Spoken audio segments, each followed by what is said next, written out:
اللہ تعالیٰ فرماتے ہیں ہم نے قوم عاد کو بھی تباہ کیا، قوم سمود کو بھی تباہ کیا، فرعون کو بھی، اور اس سے پہلے بھی بہت ساری بستیوں کو ہم نے الٹ دیا۔ کیوں؟ فعصوا رسول ربہم، ان کا جرم کیا تھا اللہ کے بھیجے ہوئے نمائندے کی، اللہ کے بھیجے ہوئے سفیر کی نافرمانی۔ اللہ اپنے بندوں سے بات چیت کرنے کے لیے اپنے نمائندوں کو دنیا میں بھیجتے ہیں اور اس پر دلائل قائم کر دیتے ہیں کہ یہ جھوٹے لوگ نہیں ہیں۔ ایک عربی میں کہتے ہیں دلیل، اور ایک چیز ہے برہان۔ برہان کا مطلب ایسی مضبوط دلیل کہ اس کا انکار ممکن ہی نہ ہو، اور قاطع کہتے ہیں بہت ہی مضبوط۔ تو جو سچے پیغمبر ہوتے ہیں نا، جو سچے پیغمبر، کیونکہ وہ میسنجر ہوتے ہیں، اللہ کا پیغام بندوں تک پہنچا رہے ہوتے ہیں، تو یہ اللہ کے ذمے لازم ہے کہ اللہ ان کے برحق ہونے پر برہان نہیں، دلیل نہیں، بلکہ دلائل بھی نہیں، بلکہ برہان بھی نہیں، بلکہ براہین، براہین برہان کی جمع ہے، اور براہین بھی قاطعہ، یعنی ان کے برحق ہونے پر ایک دلیل نہیں بلکہ بہت سارے دلائل، بلکہ دلائل بھی نہیں برہان، اور برہان بھی نہیں بلکہ براہین، بہت سارے مضبوط دلائل، اور وہ بھی قاطع، ایسے دلائل کہ اس میں کسی کے پاس انکار کی مجال ہی نہ ہو۔ اتنے مضبوط دلائل اللہ پیغمبروں کے برحق ہونے کے قائم کرتے ہیں، پھر جا کے ان پیغمبر کا ہر قول یہ لوگوں پر حجت ہوتا ہے۔ دیکھیں، جب بھی کوئی بڑا سفیر ہوتا ہے نا، تو اس کے پاس آپ کتنی بڑی پوسٹ پر ہونا تو آپ کے ڈاکومنٹس اتنے ہی مضبوط ہوں گے، آپ کے ڈاکومنٹس اتنے مضبوط ہوں گے۔ مثال کے طور پر آپ کہیں سفر کرنا چاہتے ہیں، سادہ نکاح نامہ چلے گا، ایسا ہی ہوتا ہے نا،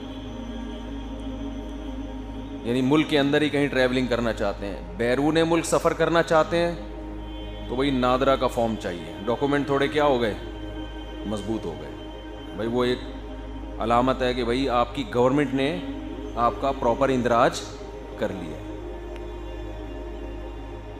آپ کسی غریب ملک میں رہتے ہیں، جس ملک کی عوام وہاں سے ویسے ہی بھاگنا چاہتی ہے، تو وہاں جعلی شناختی کارڈ بھی بہت چل رہے ہوتے ہیں،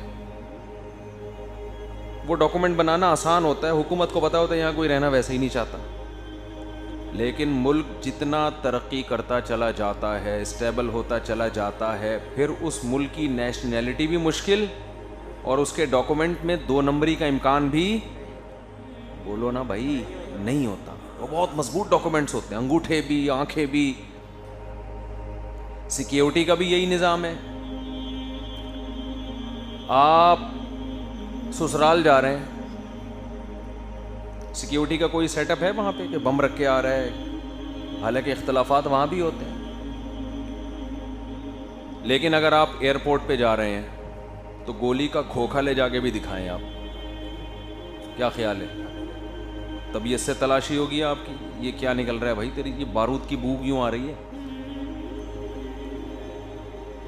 تو وہاں بہت معیار آپ کا کیا ہوتا چلا جاتا ہے، جگہ جتنی حساس ہوگی نا تو سیکیورٹی کا معیار بھی اتنا ہی اونچا۔ تو اب خوب سمجھ لو کہ دنیا میں سب سے زیادہ ذمہ داری جن شخصیات کی ہوتی ہے وہ پیغمبر ہوتے ہیں، کیونکہ وہ جو کچھ کہہ رہے ہیں ان کا یہ دعویٰ ہوتا ہے کہ یہ ہم نہیں کہہ رہے، کون کہہ رہا ہے؟ اللہ کہہ رہے۔ تو ان کی زبان سے نکلا ہوا ہر جملہ جس کا شریعت سے تعلق ہو، یہ خوب سمجھ لیں، پیغمبروں نے بعض باتیں ایسی کی ہیں جن کا دنیاوی زندگی سے تعلق ہے، وہ قول حجت نہیں ہوتا، خود حدیث سے یہ مضمون ثابت ہے۔ جو شریعت کی بات تو وہ ساری انسانیت پر کیا ہے؟ وہ حجت ہے. اس کی خلاف ورزی ایسے ہے جیسے کس کی خلاف ورزی کر رہے ہیں؟ اللہ کی. تو آپ بتاؤ ان کے ڈاکومنٹس کتنے مضبوط ہوں گے کہ نہیں ہوں گے، جس سے یہ پتہ چلے کہ یہ کس کے نمائندے ہیں؟ اللہ کے. ان کی ڈاکومنٹیشن بہت زیادہ ہوتی ہے، اس میں ذرہ برابر بھی غلط کا، جھوٹ کا امکان نہیں ہوتا. اور ایک دلیل اللہ ان کے برحق ہونے پر قائم نہیں کرتے، دلائل کے انبار لگا دیتے ہیں. لیکن جس کی آنکھیں اندھی ہو جائیں نا، بصیرت کی آنکھیں، وہ تو جتنے بھی دلائل دیکھ لے اس کی کھوپڑی میں بات نہیں آتی. موسیٰ علیہ السلام کو دیکھیں، اللہ نے پیغمبر بنا کے بھیجا نا، تو بنی اسرائیل کو یقین دلانے کے لیے کہ یہ میرے پیغمبر ہیں اور جو کچھ یہ کہہ رہے ہیں وہ کون کہہ رہا ہے؟ میں. اتنے دلائل کے انبار لگائے ہیں. فرعون کے پاس بھیجا، موسیٰ علیہ السلام نے کہا میں اللہ کا بھیجا ہوا پیغمبر ہوں. اچھا، دو چیزیں ہوتی ہیں پیغمبر میں، ایک ان کے برحق ہونے کے معجزے، دوسرا ان کی تعلیمات.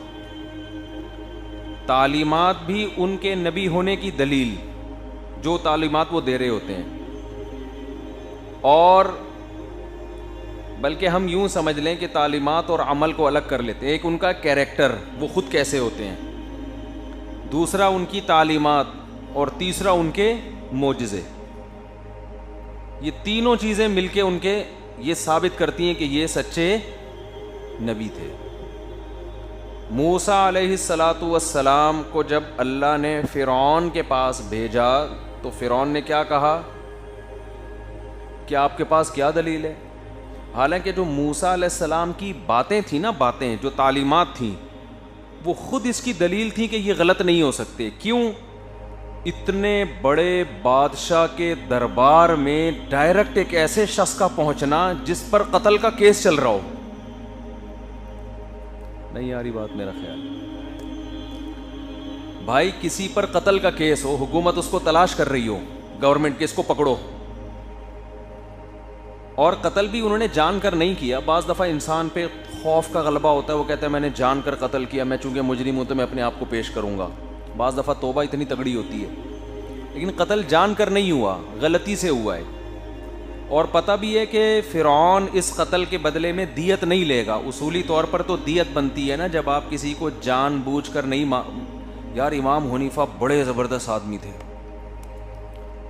آج ایک دلیل اللہ نے امام حنیفہ کے قول کی دماغ میں ڈالی ہے. امام ابو حنیفہ رحمہ اللہ تعالیٰ کے نظر میں اگر کوئی شخص کسی کو قتل کرتا ہے اور ایسے آلات سے قتل کرے جو قتل کے لیے وضع نہیں کیے گئے ہیں، تو قصاص نہیں ہے، دیت ہے.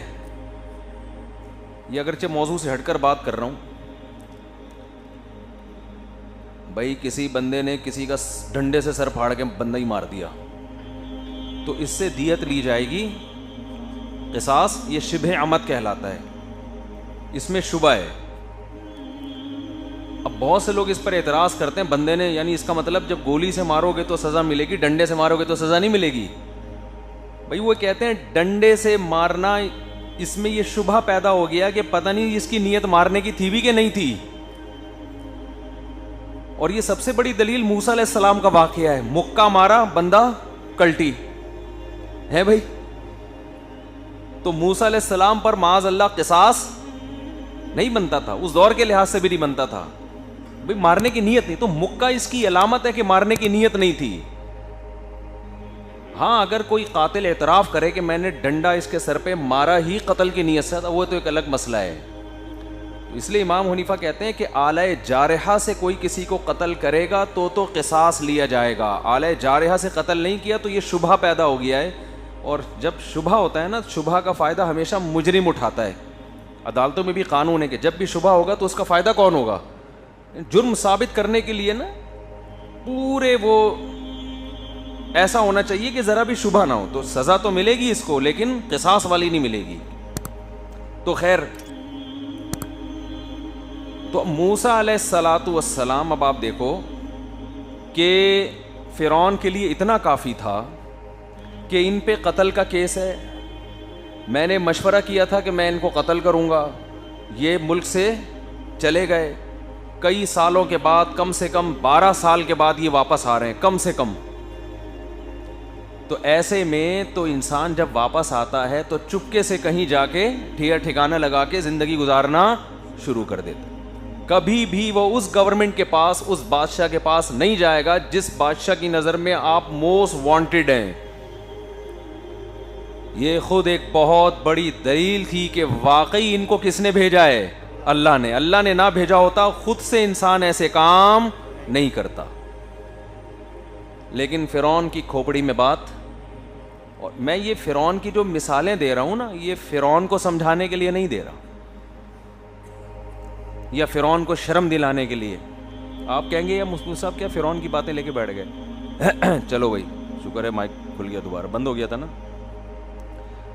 تو یہ میں فرعون کو سمجھانے کے لیے نہیں. کم ہو گئی آواز, ولید کو بلائیں. اس نے ایک دفعہ مائک ٹھیک کیا تھا, اب زندگی بھر کے لیے وہ پھنس گیا ہے. جو ایک دفعہ مائک ٹھیک کرتا ہے اس کا مطلب وہ ٹھیک کر سکتا ہے. اس کو بلاؤ بھائی, یہ مائک کو کیا ہو گیا. تو اب مجھے ایک بات بتاؤ, وہ کسی اور کے ذمہ لگا دیں یار, پیچھے کوئی بندہ کھڑا ہو نا آپ تو اب مجھے ایک بات بتاؤ, یہ جو میں سمجھا رہا ہوں نا, یہ میں اپنے آپ کو اور آپ کو سمجھانے کے لیے. ہم فرعون نہیں ہیں, لیکن حرکتیں ہماری فرعون سے کم نہیں. ہم بھی نہیں بات کو سمجھ پا رہے ہیں. ہم سب انتظار کر رہے ہیں مرنے کا. ہمارے ہاں بھی کتنے لوگ ایسے ہیں جن کو سمجھ میں آ گیا بھائی شریعت صحیح کہہ رہی ہے, عقل بھی کہتی ہے, شریعت بھی کہتی ہے, لیکن وہ اپنی بدعملی چھوڑنے کے لیے تیار نہیں ہے, غور ہی نہیں کرتے اس پہ بیٹھ کے. تو خواہشات کی غلامی, خواہشات کے پیچھے چلنا انسان کو ایسے تباہ و برباد کرتا ہے جیسے فرعون کو تباہ و برباد کیا. فرعون کیوں بات نہیں سمجھنا چاہ رہا تھا, غور ہی نہیں کر رہا تھا. اسے پتا تھا کہ اگر میں نے مان لیا کہ واقعی اللہ نے بھیجا ہے تو پھر مجھے ان کو فالو کرنا پڑے گا. میں جو قوم کا بڑا بنا ہوا ہوں, باپ بنا ہوا ہوں, یہ عہدہ مجھ سے ختم. اور آج بھی ہے یہ, آپ جب تک دین کو فالو کر رہے ہیں جب تک آپ کا نہ مال کا نقصان ہو اور نہ عزت کا نقصان ہو. جہاں یہ دو نقصان ہونا شروع ہو گئے وہاں انسان شریعت کو فالو نہیں کرتا. تو ہم اور آپ کی بھی یہی حالت ہے. تو علماء کہتے ہیں اس کا حل یہ ہے, وہی حل ہے جو فرعون میں ایک درباری تھا فرعون کا, جو مومن ہو گیا تھا لیکن ایمان چھپایا ہوا تھا. اس نے جو فرعون کو سمجھایا نا, نصیحت کی, تو وہی بات ہمارے لیے بھی ہے. اس نے فرعون کو کیا سمجھایا؟ قرآن میں آتا ہے کہ رجل مومن, ایک مومن شخص فرعون. بھائی یہ سیٹی کی چیز جو آواز آ رہی ہے نا مائک سے, ولید بھائی اس کو ختم کریں اللہ کا واسطہ, بہت بہت دعائیں دوں گا آپ. ایک صاحب آیا آج کہ میری جمعے کو دوسری شادی ہے, خاص دعاؤں کی درخواست ہے, خاص دعاؤں کی درخواست. کہہ رہے ہیں ایک تو اس کی دعا کی درخواست ہے کہ ہو جائے, اس کا بھی لفڑا نہ پڑ جائے کوئی, کہہ رہے ہیں لفڑا پڑنے کا پورا چانس. دوسرا کہ اس کے بعد بھی میں سیٹ رہوں, ہنسی خوشی زندگی گزرے. تو میں نے کہا دعا کرنے پر گورنمنٹ نے کوئی پابندی نہیں لگائی, تو کر لیں گے دعا, اللہ کرے ہنسی خوشی زندگی. تو میں نے ان کو بتایا کہ میں دوسری شادی والے سے, دو والوں سے یہ نہیں پوچھتا کہ خیریت ہے, میں یہ نہیں پوچھتا. میں ان سے پوچھتا ہوں کہ بڈے کچھ کم ہوئے, یہ پوچھتا ہوں میں ان سے. یہ پوچھتے ہی نہیں کہ خیریت ہے, خواہ بیکار سے سوال ہے یہ پوچھتا ہوں کہ کچھ جھگڑا کنٹرول میں ہوا, خیریت ویریت گئی.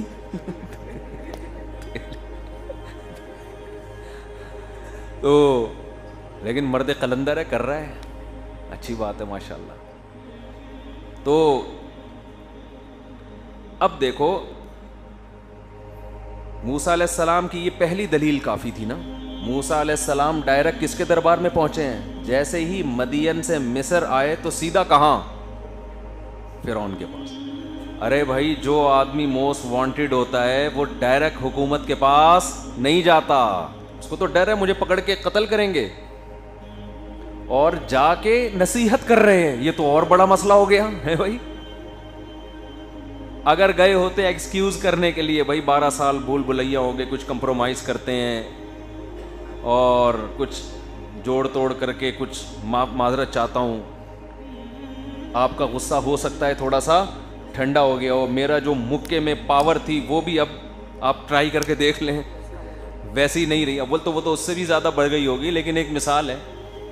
فرعون کو یہ خطرہ ہوگا نا کہ دوبارہ بھی کسی کو مکہ لگا سکتے ہیں، تو یہ تو بندے ہی روزانہ ہول سیل کے حساب سے مرتے رہیں گے، تو بھائی میں یہ ایگریمنٹ کر لیتا ہوں آئندہ کسی کو تھپڑ نہیں لگاؤں گا، ٹھیک ہے نا۔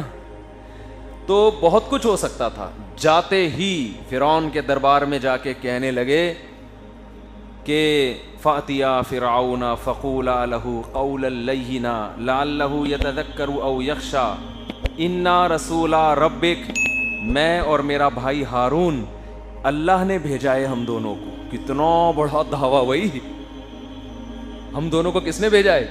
دیکھو میرے پاس لوگ ملنے کے لیے آتے ہیں، میں اکثر بھاگتا ہوں لوگوں سے نا، ملاقات کا ٹائم نہیں دیتا، تو جو زبردستی ملنا چاہتا ہے وہ پھر اپنے ریفرنس بتاتا ہے۔ مجھے حضرت دامت برکاتہ نے بھیجا ہے۔ اب میں سوچ میں پڑ جاتا ہوں، یار وہ حضرت جی تو بڑے آدمی، ہم کیسے روکیں یار، مجھے فلانے نے بھیجا ہے، مجھے ڈمکانے نے بھیجا ہے۔ آج میں ملاقاتیں کر کر کے تھک گیا، تو جب میں اٹھنے لگا نا، بالکل جب میں تھک گیا تو میرے بڑے بھائی کا فون آیا، فلانے ملنے کے لیے آ رہے ہیں آپ سے۔ میں نے کہا بھائی میں تھک گیا ہوں، لیکن بڑے بھائی ہیں تو اب انہوں نے بھیجا ہے تو اب ملو بھائی، بڑے بھائی کو کیسے آدمی منع کرے؟ تو جیسے جیسے کسی کا مقام مرتبہ بلند ہوتا چلا جاتا ہے، وہ کسی کو بھیجے گا تو آپ کو اس سے ملنا پڑے گا۔ بھائی وزیر اعظم نے بھیجا ہے اس کو، پولیس نے بھیجا ہے، ایس ایچ او صاحب نے بھیجا ہے۔ تو یہ ریفرنس لوگ کیوں دے رہے ہوتے ہیں کہ مفتی صاحب آپ کے باپ کو بھی اب ملنا پڑے گا، کیونکہ اس کو تھانے ایس ایچ او نے بھیجا ہے، اس کو فلاں نے بھیجا ہے۔ تو فرعون کے پاس، جب ہم جیسوں کے پاس ٹائم نہیں ہے تو فرعون کے پاس ٹائم ہوگا ملنے کے لیے، کسی کی بات سننے کے لیے؟ بولو نا۔ اچھا میں اب لوگوں کو بالفرض بھگا رہا ہوں، بھائی تجھے ایس ایچ او نے بھیجا ہے، تجھے بریگیڈیئر صاحب نے بھیجا ہے، تجھے وزیر اعظم نے بھیجا ہے، تجھے فلاں بزرگ نے بھیجا ہے، میں نہیں مل رہا، لیکن بندہ کہے اس کو اللہ نے بھیجا ہے۔ اس کو کس نے بھیجا ہے؟ نبوت کا تو اب دروازہ ہی بند ہو گیا نا، اب تو یہ امکان نہیں ہے۔ لیکن جب نبوت کا دروازہ کھلا ہوا تھا، یا بالفرض ابھی کھلا ہوتا، پھر کوئی بندہ نوک کرتا اور میں کہتا میرے پاس ٹائم نہیں ہے، وہ کہتے ہیں مجھے کسی بڑے نے بھیجا ہے۔ بھائی کس بڑے نے بھیجا ہے یار؟ مجھے وزیر اعظم، میں نہیں ملتا بھائی، وزیر اعظم نے بھیجا ہو یا ایس ایچ او صاحب نے بھیجا ہو، وہ کہے جی آپ کے نانا نے بھیجا ہے، او بھائی میں نہیں بالفرض کہ مجھے اللہ نے بھیجا ہے۔ اگر وہ یہ کہے مجھے کس نے بھیجا ہے، ارے تو چکر میں پڑے گا نہیں آدمی۔ اب تو امکان نہیں ہے نا، کیونکہ نبوت کا دروازہ بند ہو گیا۔ لیکن موسیٰ علیہ السلام جب فرعون کے پاس گئے ہیں ہارون علیہ السلام کو لے کر، تو کیا کہہ رہے ہیں؟ یہ نہیں کہہ رہے مجھے مدین کے بادشاہ نے بھیجا ہے، میں اس سلسلے میں آپ سے ملاقات کے لیے حاضر ہوا، مجھے علاقے کے آپ کے ناظم نے بھیجا ہے کہ جا کے ڈائریکٹ ایکسکیوز کر کے آ جاؤ تو جان بخشی ہو جائے گی، ورنہ ناظم تو پکڑنے لگا تھا مجھے، اس نے بھیجا ہے۔ مجھے آپ کے وزیر نے بھیجا ہے، تو بھی فرعون سن لیتا نا، بھائی میرا وزیر حامان ہے، تو بادشاہ لوگ اپنے وزیروں کا بھی خیال کرتے ہیں نا، عثمان بھائی نے بھیجا ہے، یہ بھی تو ہوتا ہے نا، مجھے لوگ ملتے ہیں مفتی صاحب عثمان بھائی نے مجھے، تو میں مل لیتا ہوں، بھائی ہمارے بندے نے بھیجا ہے، اس کو کیا کریں؟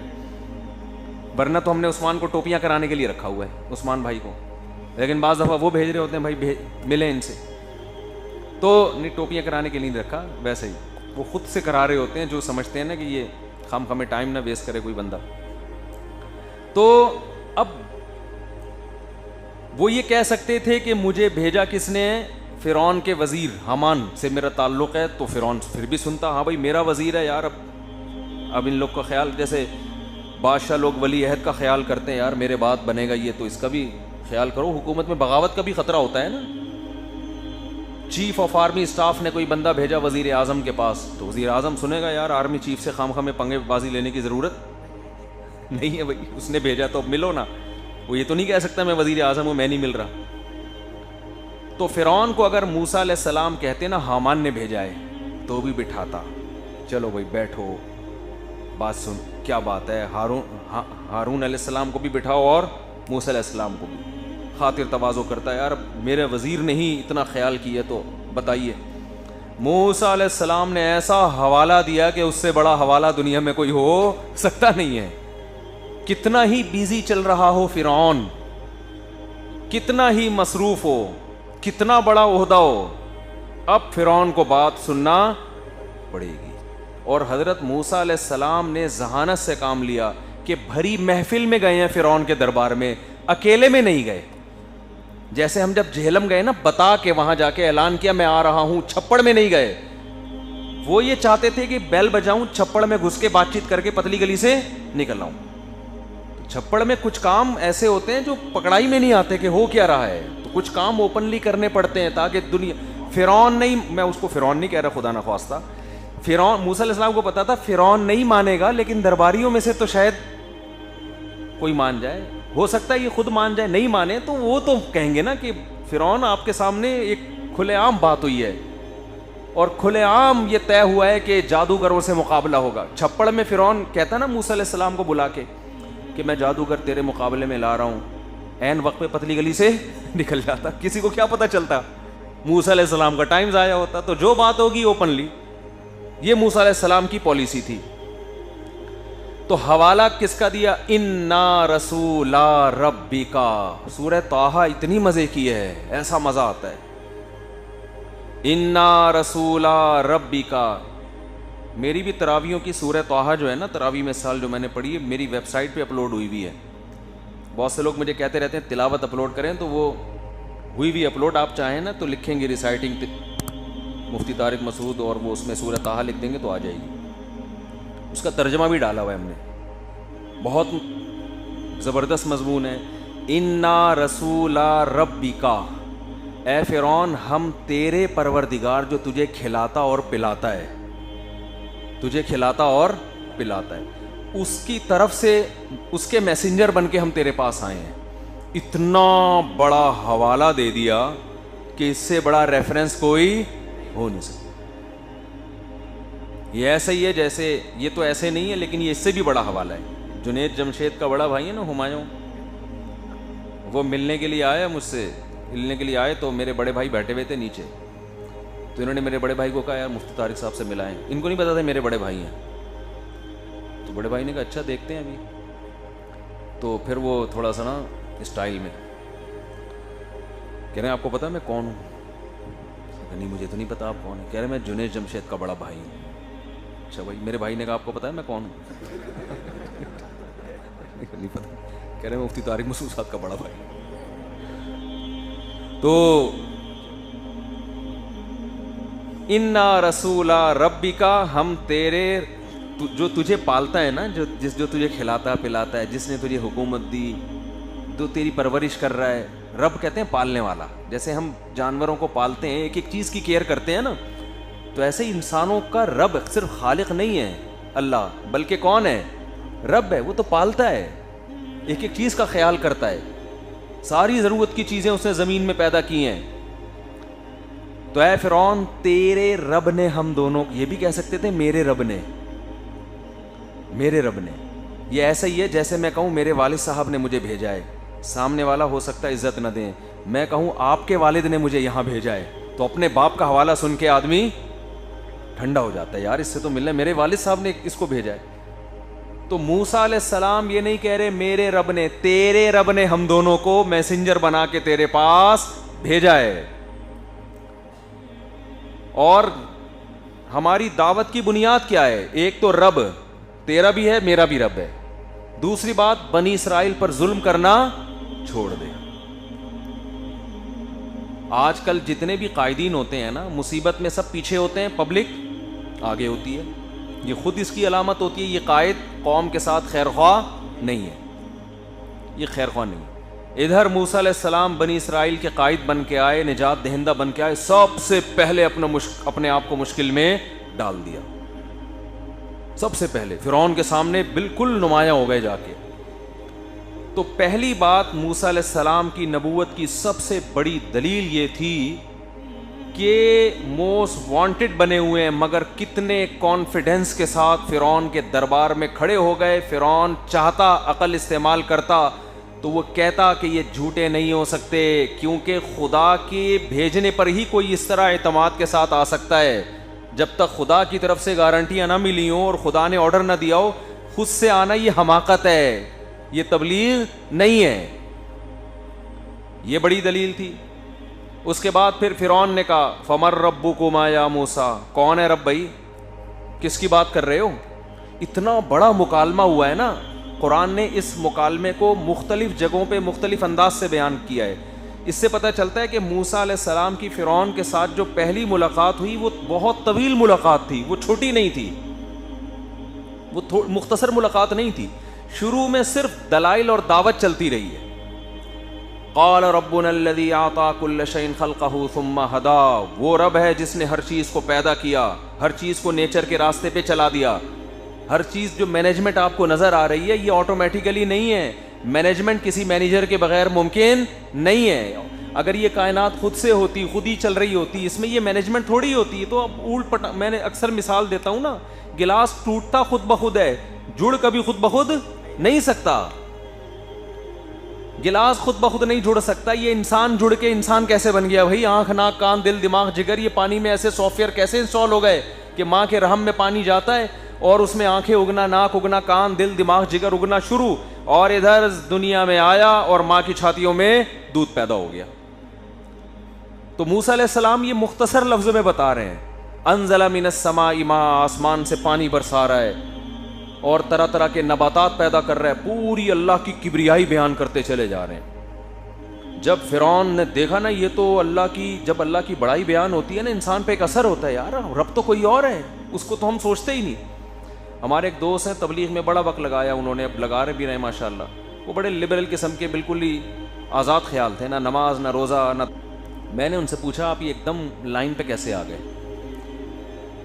کہہ رہے یار ایک دفعہ میں مسجد سے گزر رہا تھا تو ایک تبلیغی بھائی بیان کر رہے تھے اللہ کی بڑائی، اللہ ایسا ہے، اللہ ایسا ہے، اللہ ایسا ہے، تو کہہ رہے ایک دم نا مجھے اثر ہونا شروع ہو گیا میرے اوپر کہ یار اللہ کے بارے میں تو ہم نے کبھی سوچا ہی نہیں۔ ہم تو ہر وقت فلاں کی گاڑی ایسی، فلاں کی بنگلہ ایسا، فلاں کا جائیداد ایسی، فلاں کی بزنس ایسا، فلاں کی بیوی ایسی، یہ بھی تبصرے ہو رہے ہیں آج کل، میری والی ایسی، اس کی ایسی، یہ بھی تبصرے آج کل نوجوانوں میں ہو رہے ہیں۔ اور بات شو مارنے کے لیے میری دیکھو کیسی، یہ بھی فیس بک پہ اپنی بیویوں کے ساتھ نا تصویریں لگا رہے ہوتے ہیں، شو مارنے کے لیے بھی لگا رہے ہوتے ہیں بہت سے لوگ، دیکھو دوستوں کو سڑانے کے لیے۔ بے پردگی کا جو بڑا نقصان ہے نا، بہت بڑا نقصان، اس کا ایک بڑا نقصان، جو لوگ بیویوں کی تصویریں وائرل کرتے ہیں، اس کا ایک بڑا نقصان یہ ہو گیا ہے کہ اب خوبصورت بیوی بھی ایک شو مارنے کا ذریعہ بن گئی ہے۔ اس کا ان لڑکیوں کو نقصان ہو رہا ہے جن کی واجبی شکل ہے یا شکل میں کم ہے۔ پہلے ایسے ہوا کرتا تھا کہ یار ایک لڑکی کی شکل زیادہ اچھی نہیں ہے، خاندان اچھا، چل بھائی چلا لے۔ ایک لڑکی شکل اچھی نہیں ہے لیکن مالدار ہے، تو غریب کہتا تھا چلو سسرال کا کچھ نہ کچھ چھڑکاؤ ہمارے اوپر بھی ہوگا، کبھی وہاں جا کے اچھا کھا لیا کریں گے، اس بہانے اچھے پہ بیٹھ جایا کریں گے، صوفہ اچھا ہوگا نا سسرال میں تو اچھا صوفہ پہ بیٹھ جائیں گے، اچھا کھا لیا کریں گے اس بہانے کبھی۔ تو بہت ساری وجوہات سے جو لڑکیوں کی شکلیں اچھی نہیں تھیں یا بہت زیادہ اچھی نہیں تھیں، ان کی بھی شادیاں اچھے اچھے آدمیوں سے ہو جایا کرتی تھیں۔ لیکن اب نوجوان جب شادی کرتا ہے تو بیگم کی تصویریں اس کو ڈالنی پڑتی ہیں، تو اگر وہ اچھی نہ ہو تو دوستوں کی طرف سے اچھا رسپانس نہیں آتا، پہلا امیج ہی تصویر سے جاتا ہے۔ اس کا بہت بڑا نقصان ہو رہا ہے ان لڑکیوں کو جن کی شکلیں زیادہ خوبصورت نہیں ہیں۔ تو لوگ کمپرومائز نہیں کرتے کہ دوستوں سے ملانا ہے تو دوست کیا کہیں گے، یار کیا اٹھا کے لے آیا۔ عورت غریب آدمی سے شادی کے لیے تیار نہیں ہے کیونکہ اب اس نے ملانا ہوتا ہے، اپنے ہسبینڈ کو بتانا ہوتا ہے اپنی فرینڈس کو میرے ہسبینڈ کرتے کیا ہیں۔ اگر یہ بتا دوں گی گولے گنڈے کی دکان ہے تو عزت ختم، تو وہ اس پہ کمپرومائز نہیں کر رہی۔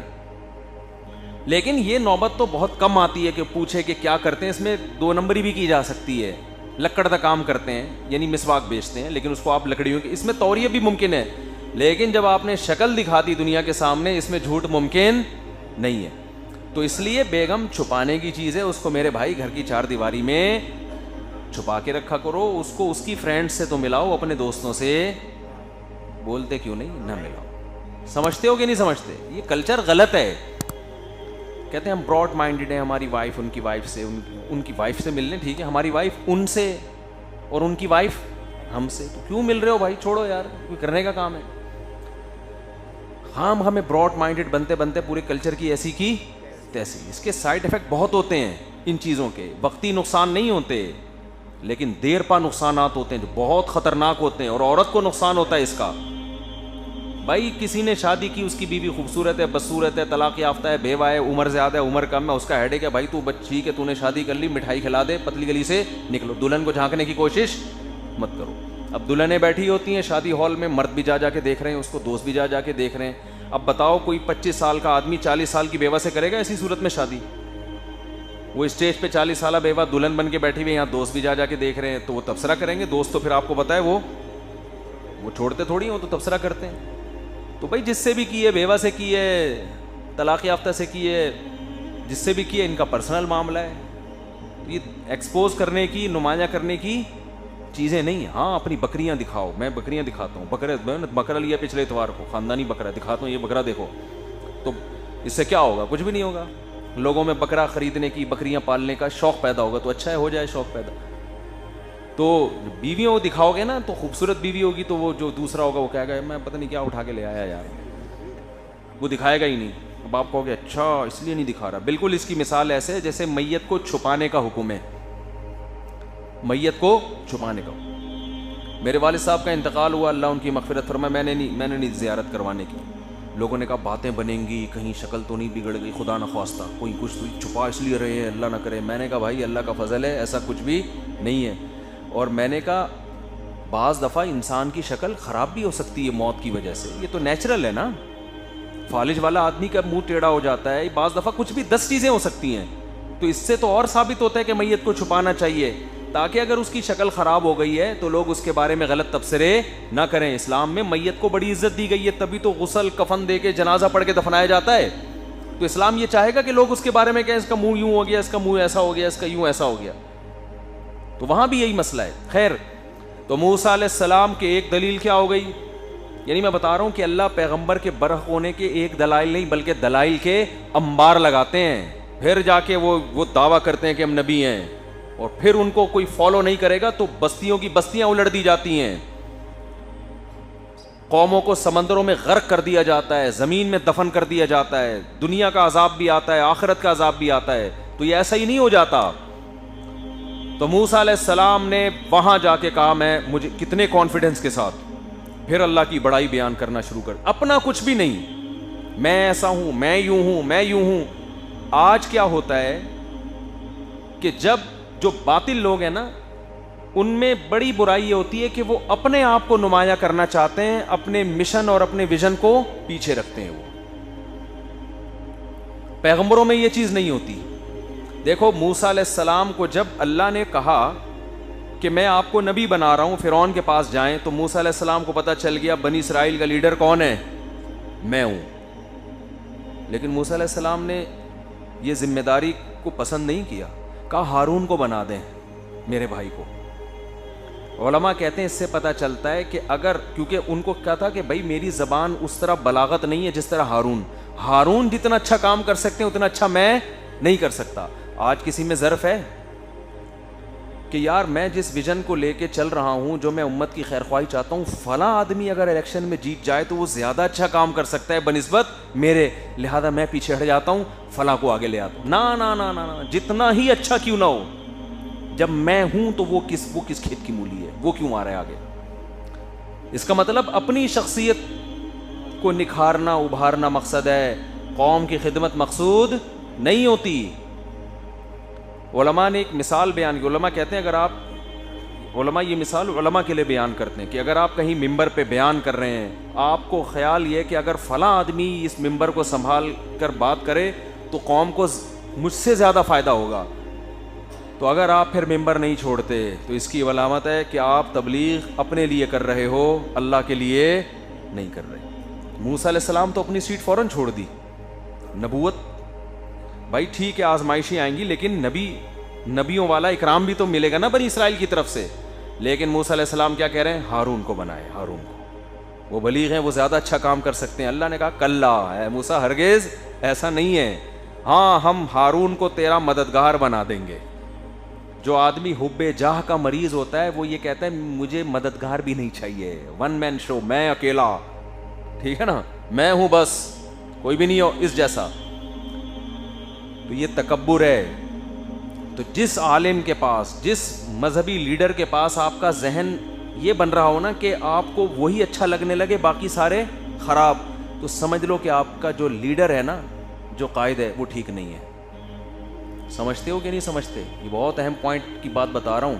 بہت سے لوگ کہتے ہیں ہم فلاں کے بیان سنتے ہیں, ہمیں وہ اتنے اچھے لگتے ہیں, پھر وہ دوسروں کے کیڑے نکالنا شروع, ابے فلاں بھی غلط, فلاں بھی غلط. یہ ہر طبقے میں آپ کو ایسے مولوی ملیں گے کہ ان کے پاس بیٹھنے سے ایسا لگتا ہے ان کے علاوہ دنیا میں کوئی صحیح ہے ہی نہیں. وہ ہو یہ رہا تھا بڑی ہوشیاری سے نا, چالاکی سے وہ اپنے مریدوں کا ایسا ذہن بنا رہے ہوتے ہیں, صراحتاً نہیں, کسی دوسرے کی نفی نہیں کرتے, لیکن ایسی چالاکی سے ذہن بنا رہے ہوتے ہیں کہ لاشعوری طور پر ان کے مریدوں کو, ان کے شاگردوں کو ایسا لگنے لگتا ہے کہ بس یہی ہے دنیا میں, باقی کوئی بھی نہیں ہے. تو جس مرید کے دماغ میں یہ خیال آنا شروع ہو جائے تو سمجھ لو کہ فالٹ میرے شیخ میں ہے, شیخ صحیح نہیں ہے, باقی سارے کیا ہیں, صحیح ہیں. بہت مشکل ہے بات سمجھانا, بہت مشکل. تو ایسے علماء کے پاس جایا کرو جن سے مل کے آپ کو باقیوں سے عقیدت بڑھے, جو بھی دین کی دعوت کا کام کر رہا ہے. تو ایسی تنظیم میں جاؤ, کوئی دینی تحریک میں, جس تحریک کے بعد آپ کو دین کی دوسری تحریکیں بھی اچھی لگنے لگیں. اگر آپ کی تنظیم جسے آپ نے جوائن کیا ہوا ہے اس کے بعد آپ کو لگتا ہے سارے پکوڑے بیچ رہے ہیں, یہی تنظیم ہے جو دین کا کام کر رہی ہے, تو سمجھ لو یہ تخریب کا کام زیادہ کر رہی ہے, دین کا کام کم کر رہی ہے. بعض تنظیمیں ایسی ہیں وہ قرآن کی تنظیمیں اور سنت کو زندہ کرنے کی تنظیمیں اور توحید اور بدعت, توحید کا پرچار اور بدعت کے خاتمے کی تنظیمیں, لیکن جب آپ ان تنظیموں کو جوائن کرو گے نا تو آپ کو ایسا لگے گا صرف یہی, ان کے علاوہ سب کیا ہیں, غلط ہیں. تو بس سمجھ لو کہ یہ ٹھیک نہیں ہے. جو بھی دین کا کام کر رہا ہے بھائی, اتنے سارے شعبے ہیں, صرف یہ صرف رکشے پہ اچھا لگتا ہے, اس کے علاوہ کہیں بھی اچھا نہیں لگتا. تو موسیٰ علیہ السلام کا کانفیڈنس دیکھو بھائی. پھر دوسری بات, موسیٰ علیہ السلام چاہ رہے ہیں کہ یہ نبوت کس کو ملے, ہارون کو. اللہ نے کہا نہیں, آپ لیڈر بنو گے, مسلط کیا گیا آپ کے اوپر اس عہدے کو. پھر ہارون کے ساتھ جب پہنچے ہیں دربار میں تو اپنی بڑائیاں بیان نہیں کر رہے, اے فرعون میں اتنا اچھا, میں اتنا اچھا, میں اتنا اچھا, میں اتنا اچھا, تجھے پتہ نہیں ہے میں کیسا, میری صلاحیت, تو میں تو تیرے دربار میں اتنے سال رہا ہوں, میری ذہانت کا تجھے پتہ نہیں ہے. اپنی نیکیاں بیان نہیں کر رہے ہیں بلکہ اللہ کی بڑائی اور اللہ کی کبریائی, تاکہ دعوت میں یعنی یہ بالکل فیئر رہے دعوت, اور ویژن جو آپ کا اور جو آپ کا مقصد ہے نا اس میں کوئی یعنی کلیئرٹی رہے, اس میں کوئی کسی قسم کی اس میں ابہام نہ ہو کہ کس کی طرف دعوت دے رہے ہیں. بھئی اللہ کی طرف دعوت دے رہا ہوں جو ہم سب کا رب ہے. اور پھر اللہ کی بڑائی بیان کی. جب فرعون نے دیکھا نا کہ یہ تو سارا مجمع میرے ہاتھ سے نکلتا جا رہا ہے اور اللہ ہی اللہ چل رہا ہے, تو پھر فرعون پہلے تو یہ دیکھو کتنا ہوشیار ہے, پہلے یہ دیکھ رہا ہے کہ آپ کی دعوت کیا ہے. اس کا خیال تھا پہلے میں دعوت میں عیب نکالوں گا, سقم نکالوں گا کہ آپ باتیں غلط کر رہے ہو. جب اندازہ ہو گیا نا باتیں غلط نہیں ہیں, تو پھر انسان شخصیت پہ آتا ہے. جتنے لوگ جو حق کے خلاف چلتے ہیں پہلے وہ حق کی دعوت میں کیڑے نکالنے کی کوشش کرتے ہیں, پھر جب دیکھتے ہیں کہ یار ان کی دعوت میں کوئی سقم نہیں ہے, پھر شخصیتوں پہ کیا اچھالا جاتا ہے, کیچڑ.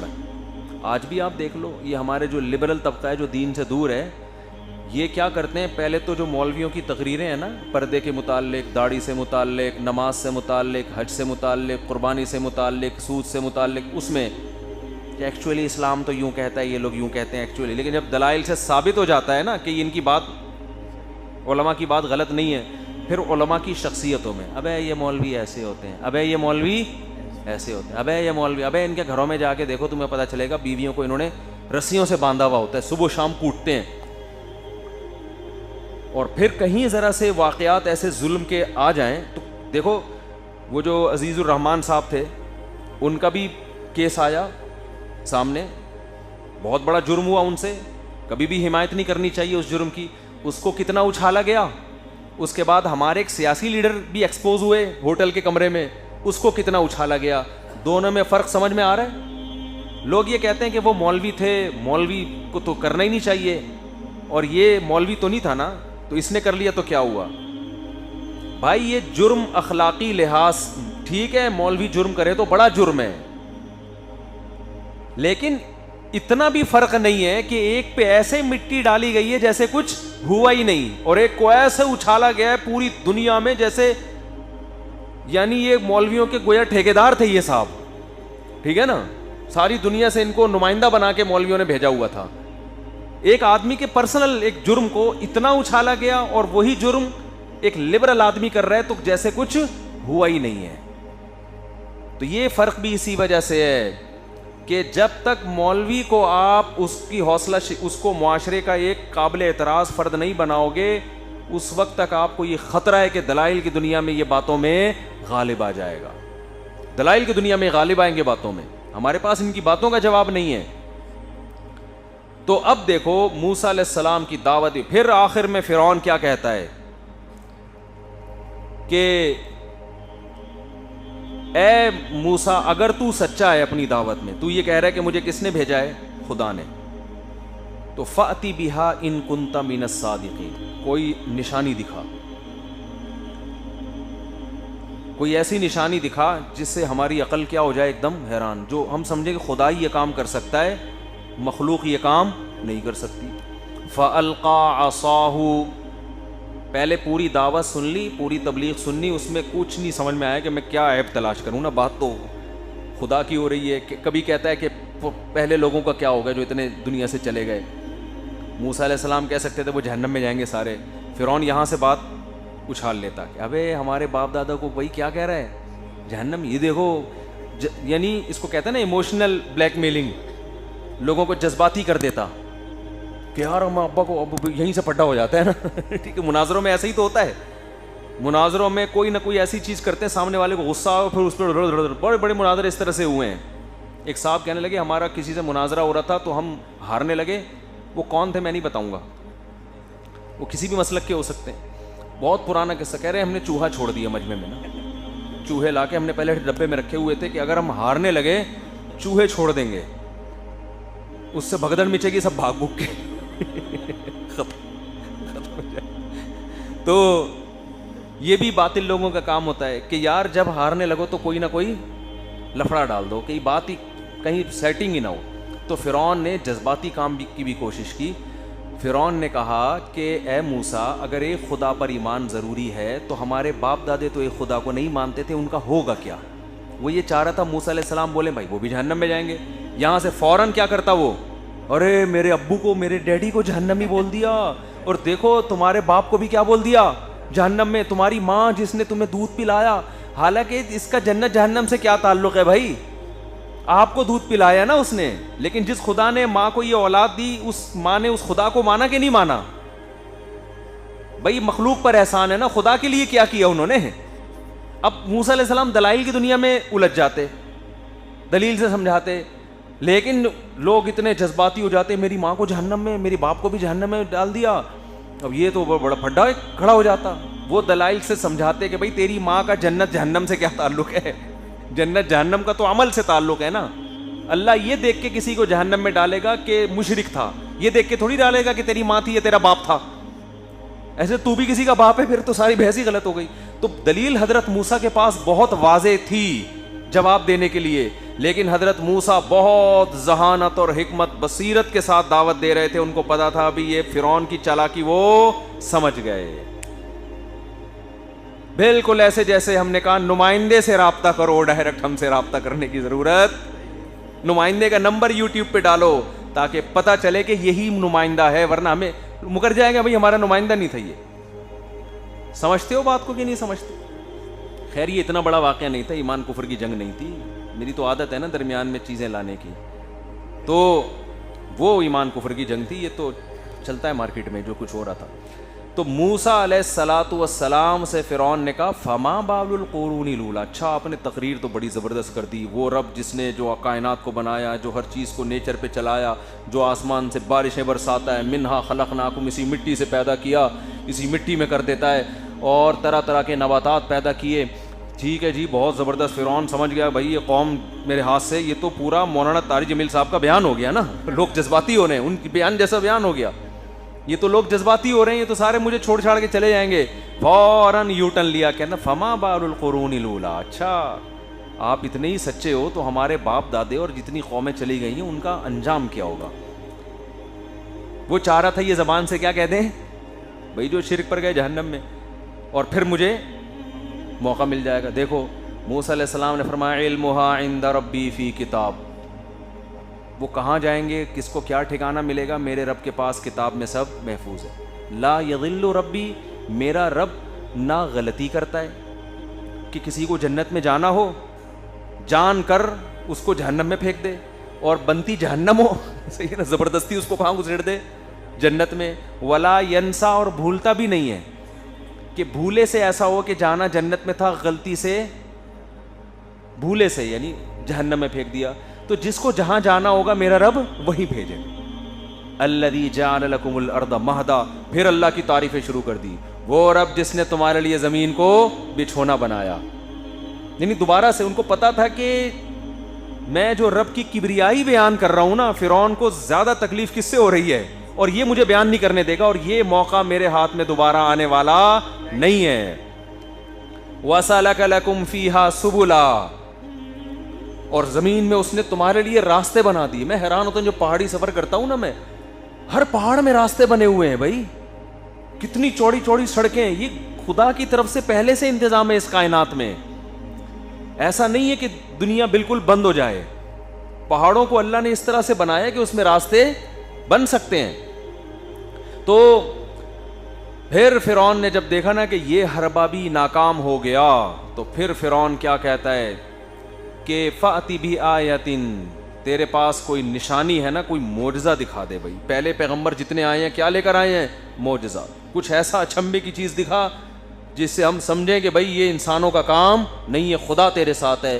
فوراً، اب میں بتا رہا ہوں نا، ڈاکومنٹس پیغمبروں کے پاس بہت مضبوط ہوتے ہیں. آج دیکھو ہر تھوڑے دن میں کوئی نہ کوئی جھوٹی نبوت کا، کوئی امام مہدی کا، کوئی پتہ نہیں کیا نکل کے آ رہا ہے. امام مہدی جب آئیں گے نا، اتنے واضح دلائل ہوں گے کہ ساری دنیا گواہی دے گی یہ کون ہے. ایسا نہیں ہوگا ایک آدمی لاہور سے اٹھ کے دعویٰ کرے گا پھر باتیں بھی مکھنچوں والی شروع کر دے گا. آج کل جتنے امام مہدی مارکیٹ میں آ رہے ہیں، آدمی کہتے ہیں انسان کا بچہ نہیں ہے، یہ امام مہدی کہاں سے ہو گیا. بالکل روحانی علاج والے ہوتے ہیں یہ امام مہدی جو بنتے ہو رہے ہیں. اور اب شکر ہے لوگ ڈرتے ہیں، یہ امام مہدی ٹائپ کے لوگ جو ہے نا، یہ لوگوں سے ڈر رہے ہوتے ہیں، کو ڈر ہوتا ہے کوئی پیل کے نہ چلا جائے. تو یہ خفیہ دعوے امام مہدی کے کر رہے ہوتے ہیں اپنے خاص خاص مریدوں کو چھپڑ میں بتا. جس کو ہوتا ہے نا یہ ماشاءاللہ ویٹ لفٹنگ کا ماہر بن چکا ہے، اس کو چھپڑ میں بتاتے ہیں کہ میں امام مہدی ہوں. یہ بھی مارکیٹ میں چل رہا ہے. اس کو چھپڑ میں کیا بتاتے ہیں؟ میں مہدی ہوں. تو وہ جیسے روحانی علاج والے، ان کی باتیں آپ سنو تو وہ کوئی عقل مند انسان نہیں لگ رہے ہوتے، یہ تو معالج پتہ نہیں کہاں سے ہو گئے. تو ان کا بھی یہی ہے. تو پیغمبر کے ایسے دلائل ہوتے ہیں.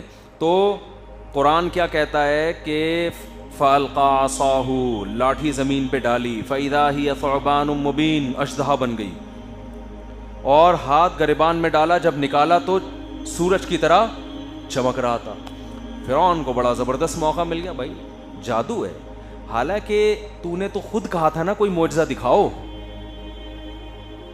تو نے خود کہا تھا.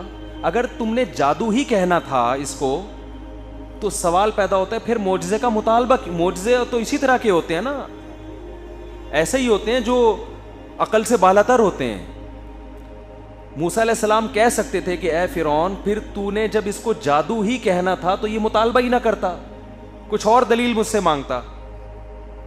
کیونکہ اس بات کا تو امکان تھا کہ معجزے کو تو کیا کہے گا؟ جادو کہے گا. امکان تو تھا نا اس بات کا. تو پہلے سے ہی ایسی بات، جیسے ایک آدمی کہتا ہے مجھے کسی نے کہا تم قسم اٹھا کے کہہ دو کہ یہ بات درست ہے، یعنی میں نے تمہارے اتنے پیسے دینے ہیں. میرے سامنے یہ واقعہ ہوا، کہہ رہے میں نے قسم اٹھا کے کہا کہ تم نے میرے اتنے پیسے دینے. اس نے کہا جھوٹی قسم اٹھا رہے ہو. میں وہاں موجود تھا، مجھے بڑا غصہ آیا. میں نے کہا کہ پھر تم نے اس سے یہ کہا کیوں کہ قسم اٹھا کے کہو؟ یہ کہا کیوں کہ قسم اٹھا کے؟ یہ تو بددیانتی ہو گئی نا. قسم اٹھواتے ہی نہیں، اس لیے کہ بھائی آپ یہ کہتے یار تمہاری قسم پہ مجھے یقین نہیں ہے، میں قسم ہی نہیں اٹھواؤں گا. لیکن جب ایک آدمی سے آپ کہہ رہے ہیں کہ قسم اٹھا کے کہو کہ واقعی میں نے تمہارے اتنے پیسے دینے ہیں، اگر وہ اس بات کے بعد قسم اٹھا لے تو پھر آپ کے پاس یہ رائٹ نہیں ہے کہ آپ اس کو کیا کہیں؟ جھوٹا. اسی طرح یہ جو خرید و فروخت میں آپ بارگیننگ کر رہے ہوتے ہیں نا، اتنے کی لوں گا، وہ کہہ رہے ہیں اتنے کی دوں گا. جب آپ نے ایک قیمت پہ کہہ دیا نا کہ میں اتنے کی لوں گا، اور وہ کہہ دے ہاں، اب آپ کے پاس نو کا آپشن نہیں. اب آپ یہ نہیں کہہ سکتے مہنگی بتا رہے ہو. مہنگی ہے تو پھر منہ سے بولا کیوں آپ نے؟ آج کل یہ فراڈ چل رہے ہیں مارکیٹ میں، زبان دے کے فوراً پیچھے ہٹ جاتے ہیں. تو اب مسئلہ کیا ہے کہ موسیٰ علیہ الصلوۃ والسلام کہہ سکتے تھے کہ تو نے اگر اس کو جادو ہی کہنا تھا تو پھر یہ کیوں کہا کہ معجزہ دکھاؤ، مجھ سے یہ کیوں کہا؟ لیکن اللہ نے تو دلائل کے انبار لگانے ہیں نا موسیٰ کی نبوت پہ. اللہ نے کہا کہنے دو، کوئی بات. فرعون نے کہا میں جادوگروں کا مقابلہ کرواؤں گا. فرعون کا خیال یہ تھا کہ یہ جادوگر نہیں بھی ہیں تو اتنے سارے جادوگروں کا مقابلہ تو بہرحال نہیں کر سکیں گے. تو پھر موسیٰ علیہ السلام نے کہا ٹھیک ہے. پھر موسیٰ علیہ السلام نے کیا کہا؟ یہ بند کمرے میں نہیں ہوگا مقابلہ. موعدکم یوم الزینۃ وان یحشر الناس ضحیٰ. یہ اس دن مقابلہ ہوگا جس دن عید کے دن پوری پبلک میدان میں جمع ہوتی ہے. ان کا کوئی تہوار ہوتا تھا جن سب لوگ میدانوں میں نکلا کرتے تھے. یہاں فرعون کو سمجھ جانا چاہیے تھا بھائی اگر یہ جھوٹے ہوتے تو کھلے عام یہ مناظرے کا اور مباہلے کا اور بحث کا چیلنج نہ کرتے. یہ تو کہتے کہ نہیں فرعون میں مقابلہ نہیں کروں گا، دیکھو یہ جادو کہاں سے ہے، جادوگروں کو بلا کے ابھی تصدیق کروا لو ان سے، وہ بتا دیں گے جادو ہے یا نہیں ہے. لیکن موسیٰ علیہ السلام کہیں بھی فرار اختیار نہیں کر رہے.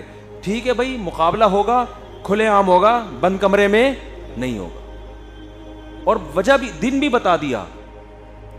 یہ بھی کہہ سکتے تھے بھائی پبلک کو جمع کر لو، پھر خطرہ اس بات کا تھا فرعون نہ جمع کرنے سے روک دے کہیں پبلک کو. تو یوم الزینہ عید کا دن جس دن ویسے ہی پبلک جمع ہوتی ہے کوئی روک ہی نہیں سکتا ان کو. فرعون میں تھوڑی سی کھوپڑی ہوتی فرعون کے درباریوں میں، وہ یہ کہہ سکتے تھے بھائی اتنے کانفیڈنس کے ساتھ قتل کر کے میرے دربار میں پہنچ کے مجھے کو تبلیغ کر رہے ہیں، ہر چیلنج قبول کر رہے ہیں، پھر میں کہہ رہا ہوں یہ جادو ہے تو اس کا مقابلہ کرنے کے لیے دن بھی بتا رہے ہیں، لوکیشن بھی بتا رہے ہیں، تو یہ غلط نہیں ہو سکتے. اس کے بعد پھر جو مقابلہ ہوا ہے جادوگروں نے گواہی دے دی کہ یہ اللہ کے برحق نبی ہیں.